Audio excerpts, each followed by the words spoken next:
हवाई जहाज आसमान में यहाँ वहाँ घूमता हुआ लड़खड़ाए जा रहा था। यह किसी ऐसे पक्षी की तरह लग रहा था जो अपनी उड़ान जारी रखने और संतुलन बनाए रखने की आखिरी उम्मीद में फड़फड़ा रहा है और संघर्ष कर रहा हो।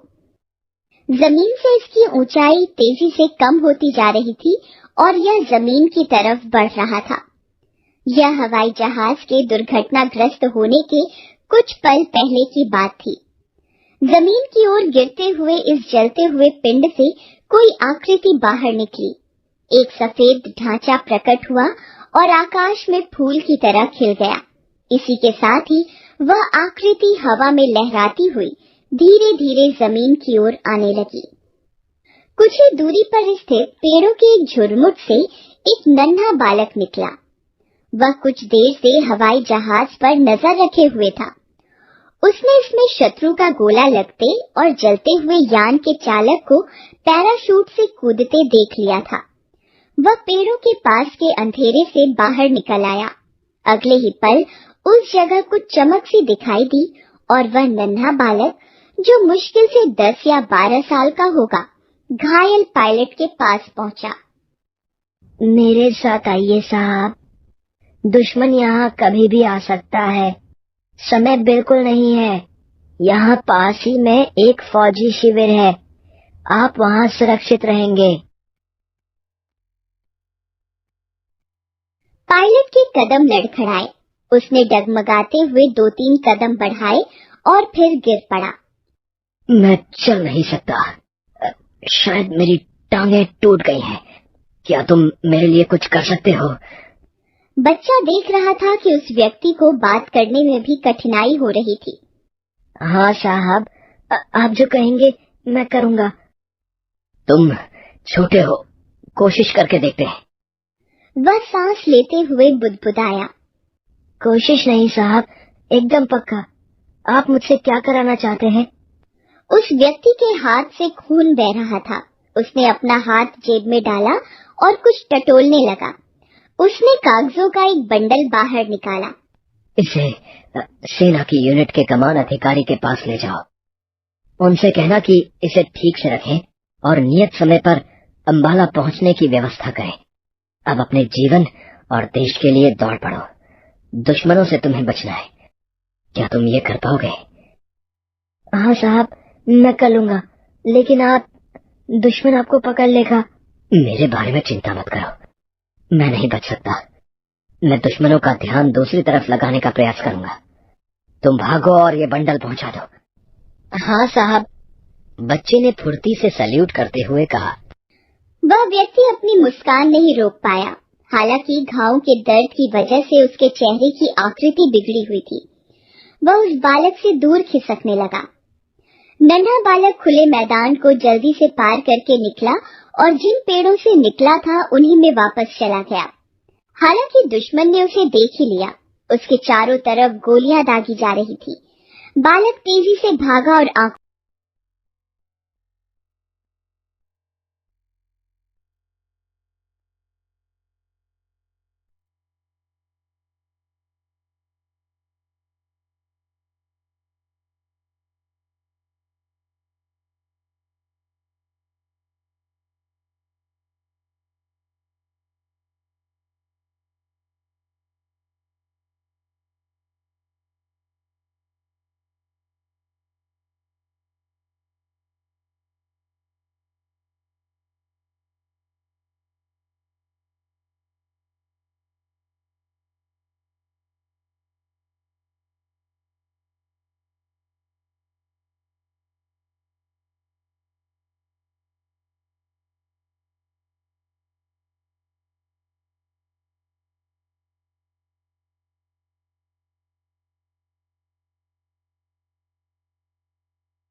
अब समझा। लेकिन तुम हो कौन? मेरा नाम मकबूल भट्ट है। मेरे पिता को वीरता के लिए पदक मिल चुका है। वे देश के लिए लड़ते हुए शहीद हुए थे। अब मैं और मेरी माँ यहाँ रहते हैं। जब विमान भेदक तोप चलने की आवाज सुनाई दी, तब मैं विमान को देख रहा था। मैंने देखा कि विमान डगमगा रहा है। मैंने उसे जमीन पर गिरते हुए देखा। मैं जानता था कि पायलट को बचाना बहुत जरूरी है। दुश्मन बस थोड़ी दूरी पर ही था। मैं उसे एक छोटे से रास्ते से बचाने के लिए भागा। जब मैं वहां पहुंचा तो पाया कि वो चल ही नहीं सकता। उसे बहुत खून निकल रहा था। उसने कहा कि उसके बारे में मैं चिंता न करूं, बल्कि इस बंडल को आप तक पहुंचाने का प्रयास करूं और आपसे कहूं कि इसे आज रात तक अंबाला जरूर पहुंच जाना चाहिए। ये बहुत महत्वपूर्ण है। बेटे, तुम बहुत बहादुर हो। क्या तुम्हें दुश्मन से डर नहीं लगा? मेरे पिता ने मुझसे कहा था कि दुश्मन से कभी मत डरना। अगर बंदूक की गोली पर तुम्हारा नाम नहीं लिखा है तो शत्रु तुम्हारा कुछ नहीं कर सकते। कमान अधिकारी मुस्कुराया। क्या दुश्मन ने उस पायलट को पकड़ लिया था? मुझे नहीं पता साहब, मैं वहां रुक नहीं सकता था। पहले मुझे आदेश का पालन करना था। हाँ, मुझे मालूम है वो कहाँ गिरा था। मुझे दुश्मन की जगह का भी पता है। एक छोटे रास्ते से होकर मैं आपको वहां ले चलूंगा ताकि आप उन्हें रोक सकें और उनका संपर्क काट सकें। शाबाश, हमें तुरंत चल देना चाहिए। दुश्मन पैदल था। आप जीप से चलते तो उन्हें घेर कर पकड़ सकते हैं। हुक्म नोट किया जाता है सर, कार्रवाई की जाएगी। कमान अधिकारी तुरंत मुस्कुराकर बोला। 5 मिनट बाद ही शत्रु सैनिकों का दल जीपों से घिर चुका था। बचने का कोई रास्ता नहीं था। उनमें से एक ने भागने की कोशिश की, लेकिन फिर समझ गया कि कोई फायदा नहीं है। बंदूक नीचे फेंककर उसने सिर से ऊपर हाथ उठा लिए। दुश्मन के घिरने से पायलट को बचा लिया गया। उसके शरीर से खून बह रहा था, क्योंकि संगीनों से छेदे जाने के कारण जब वह उठने और चलने में नाकाम हो गया था, तब वह घिसटता रहा था। उसके मुंह से कुछ अस्पष्ट से शब्द निकल रहे थे। बच्चे, बंडल। आगे वह बोल नहीं पाया। इसे तुरंत सैनिक अस्पताल में ले चलो। आराम से पकड़ो, झटका मत लगने दो। मेजर डोगरा से साथ जाने के लिए बोलो, उसे डॉक्टर की जरूरत है। मकबूल, शुक्रिया मेरे बहादुर बेटे। अब तुम्हें भी घर जाना चाहिए। तुम्हारी माँ तुम्हारी चिंता कर रही होंगी। मैं मकबूल भट्ट हूँ, भारत माता का सपूत। ये सब मेरे भाई हैं और ये मेरी धरती है। मैं यहीं पैदा और यहीं पला बढ़ा। इस भूमि की मिट्टी में मेरे पिता का खून मिला है और जिन खेतों में हमारी फसल उगती है उसे मेरी माँ ने आंसुओं से सींचा है। हम कहीं भी रहें, लेकिन मेरी निष्ठा मेरे भाइयों और मिट्टी के साथ खून के रिश्तों के साथ ही रहेगी। खड़े हुए लड़के का शरीर एकाएक ऐठा और नीचे गिर पड़ा। मकबूल, ये क्या है? क्या तुम्हें चोट लगी है मेरे बेटे? सिर्फ एक खरोंच है साहब। दुश्मन की गोली मेरे पैर में लगी थी। घाव से बहने वाले खून ने नीचे की जमीन को लाल कर दिया था। घाव से टपकते लहू को वह बालक कौतूहल से देख रहा था। मेरे पिता का खून गिरा था और इसी मिट्टी में मिल गया था, और अब मेरा खून इसी मिट्टी में गिर रहा है। मेरे माता पिता मुझ पर गर्व करेंगे। कमान अधिकारी ने नीचे पड़े बालक को हाथों से संभाल लिया और उसे एम्बुलेंस तक ले आए। उन्होंने उसे धीरे से स्ट्रेचर पर लेटा दिया। बालक दर्द से तड़पता हुआ अब छटपटा रहा था। मेजर डोगरा तेजी से उसकी ओर बढ़े, उसकी टांगे और सुविधाजनक स्थिति में फैला दी। क्या बच्चे को ज्यादा चोट लगी है? चिंता के कारण कमान अधिकारी के माथे पर बल पड़ गए। उनकी आंखों में आंसू तैर आए। मकबूल के मिट्टी से लथपथ चेहरे पर मुस्कान आ गई। साहब, सैनिक कभी नहीं रोता। वर्षों पहले कहे गए शब्द जैसे कहीं दूर फिर से गूंज रहे थे। सैनिक दुश्मन से दूर कभी नहीं भागता। पिताजी, आपने ऐसा ही कहा था। सीना छलनी हो जाने पर भी उसे गोलियों का सामना करना चाहिए। हाँ मेरे बेटे, सैनिक कभी नहीं रोता, लेकिन पिता का हृदय तो रोता है। अपने बेटे के खून के लिए मैंने अपने बेटे की ओर से परमवीर चक्र पाया था। वो जरूर बहुत बहादुर होगा। आप भी बहुत बहादुर हैं साहब। चिंता न कीजिए, मैं बिल्कुल ठीक हो जाऊंगा। मैं सैनिक का बेटा हूँ और बड़ा होकर मैं भी सैनिक बनूंगा। मेरे बच्चे, तुम तो पहले से ही सैनिक हो। हमें तुम पर गर्व है। हम आशा करते हैं कि जो बहादुरी और हिम्मत तुमने आज दिखाई है, उसी बहादुरी और हिम्मत से एक दिन तुम हमारी सेना का नेतृत्व करोगे।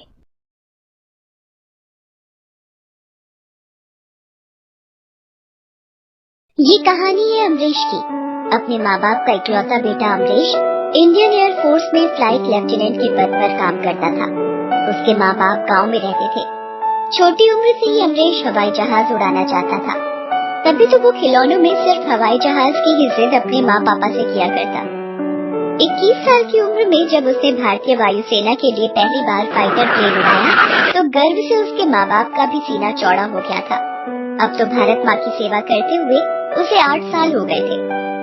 एक दिन सुबह की पीटी के बाद जब वो अपने बैरक पहुंचा तो उसके मोबाइल की घंटी बजी। पापा प्रणाम। इतने साल हो गए पापा, लेकिन मजाल है कि एक भी दिन आपने सुबह सुबह कॉल करके मेरी खैरियत ना ली हो। बाप हूँ ना, इसलिए फिक्र तो लगी ही रहेगी ना। वैसे भी कुछ दिनों में तो भी बाप बनने वाला है, तब समझेगा तू मेरी फीलिंग्स। हाँ पापा। अच्छा पापा, मेरी छुट्टी अप्रूव हो गई है, मैं 1 सप्ताह के बाद आ रहा हूँ। और हाँ, आप लोग भी अपना ख्याल रखना। बाय। ये कहकर अमरीश ने फोन रख दिया। मेस में जब वो नाश्ता करने बैठा तो कुछ पुरानी यादें उसकी आंखों के आगे घूमने लगी। उसे लगा कि कितनी जल्दी वो बाप भी बनने वाला है। 1 साल पहले ऐसे ही जब वो सुबह के वॉक के बाद अपने बैरक पहुंचा था तो उसके मोबाइल की घंटी बजी थी। हेलो पापा प्रणाम। अरे मैं तो आपको कॉल ही करने वाला था।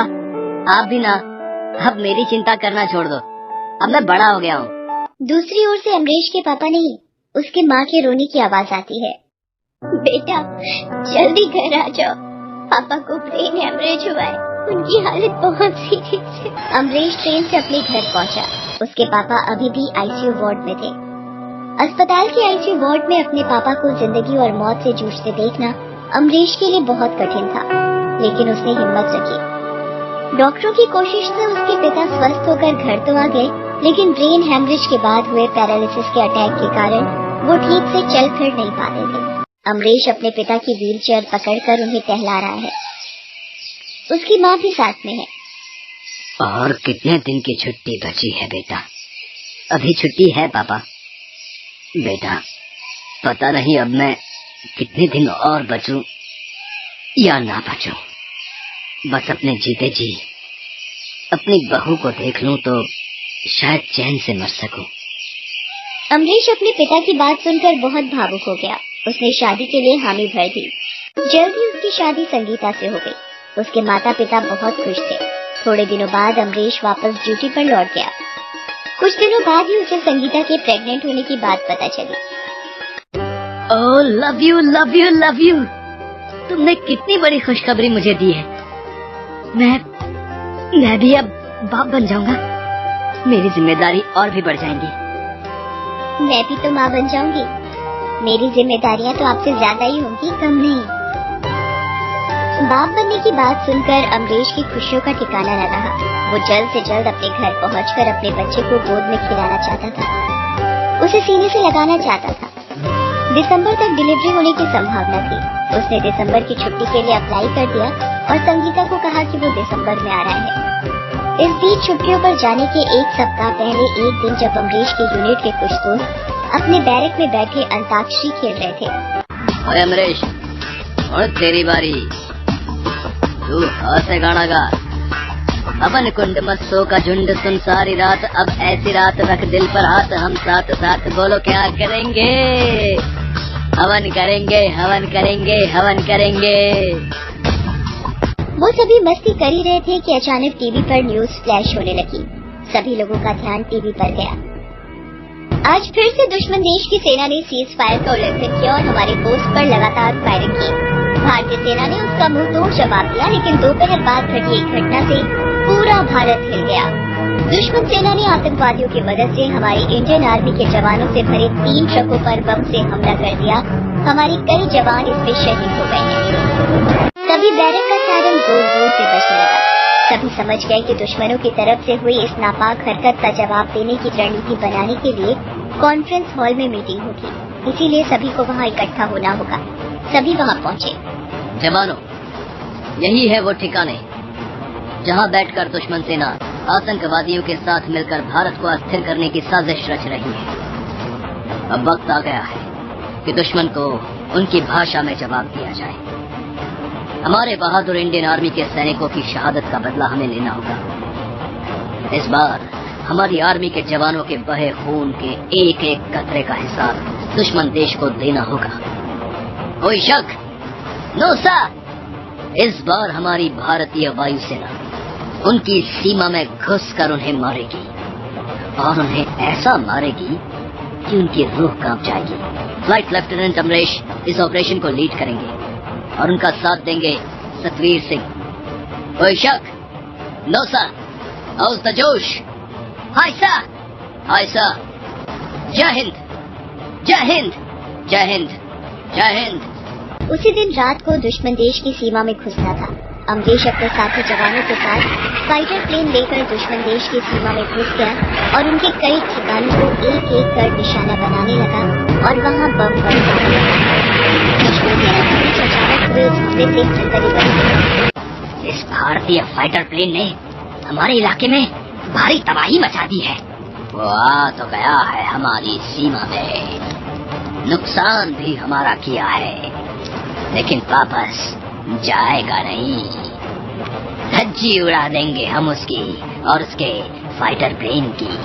अमरीश का मिशन पूरा हो गया। उसने सभी टारगेट्स को उड़ा दिया था। जब वो वापस लौट रहा था तभी दुश्मन सेना के विमान पीछे से बम बरसाने लगे। ये हमेशा पीछे से ही कायरों की तरह हमला करेंगे। अमरीश, तू कंट्रोल संभाल और इनको पता कि आगे से बहादुरों की तरह हमला कैसे होता है। अमरीश ने उनका मुंह तोड़ जवाब दिया और उसके विमान को भी मार गिराया। दुश्मनों के एक गोले से वो अपने विमान को भी नहीं बचा सका। उसके विमान में आग लग गई और वो तेजी से नीचे गिरता हुआ जमीन से टकरा गया। मुबारक हो, बेटा हुआ है। आप सभी लोग थोड़ी देर में उससे मिल सकते हैं। थोड़ी देर बाद सभी वार्ड में आ जाते हैं। ओए जूनियर पायलट, तू तो बिल्कुल अपने दादाजी के जैसा दिखता है। ये तो मेरे जैसा है पापा। अमरीश अपने बेटे को गोद में उठा लेता है, उसे सीने से लगाता है और उसे चूमते हुए कहता है, पापा आज सच में रोने का मन कर रहा है। आज पहली बार ज्यादा रिस्पॉन्सिबल महसूस कर रहा हूँ। आप ठीक कहते थे पापा, जब बाप बनोगे तो पता चलेगा। थोड़ा इसकी दादी को भी इसे खिलाने का मौका दो। देखो तो कैसे ये मेरे पास आने के लिए अपने हाथ पैर मार रहा है। अरे रे रे मेरा बच्चा। हाँ माँ, अब तुम ही लोगों को इसे संभालना है, इसका ध्यान रखना है। मुझे तो जाना होगा। अरे आज ही तो आया है, आज ही चला जाएगा। वो ये बातें कर ही रहे थे कि अस्पताल में लगी टीवी पर न्यूज फ्लैश होती है। बड़े ही अफसोस के साथ बताना पड़ रहा है कि भारतीय वायुसेना के जाबाज सिपाही फ्लाइट लेफ्टिनेंट अमरीश और उनके साथी सतवीर सिंह अपने मिशन को सफलतापूर्वक कंप्लीट कर दुश्मन सेना के बीच से वापस लौट रहे थे। तभी उनके विमान को दुश्मन सेना ने निशाना बनाया। हालांकि उन्होंने उसे भी नेस्तनाबूद कर दिया, लेकिन इस ऑपरेशन में वो भी शहीद हो गए। अमरीश का पूरा परिवार ये सब सुनकर शॉक रह गया, क्योंकि उनका बेटा अमरीश उनके पास ही खड़ा था। लेकिन कुछ देर बाद, पापा अब मुझे जाने दीजिए, लेकिन वादा करिए मेरे बेटे को भी आप पायलट बनाइएगा। वादा करिए ना पापा, प्लीज। उसके बाद अमरीश वहाँ से गायब हो गया। उसके जाने के बाद उसके पूरे परिवार की आंखों में आंसू थे। उसके दूध मुहे बच्चे को तो पता भी नहीं था कि उसके पापा अब उसे कभी भी अपनी गोद में नहीं खिला सकेंगे, उसे सीने से नहीं लगा सकेंगे। वो तो भारत माता की ड्यूटी निभाकर लंबी छुट्टी पर चले गए थे। ऐसी छुट्टी जिस छुट्टी से कोई हेलो दोस्तों, कैसे हैं आप सब? हमारी कहानियाँ देखने के लिए हमारे चैनल को सब्सक्राइब कीजिए और हाँ, बेल आइकॉन पर क्लिक करना मत भूलिएगा।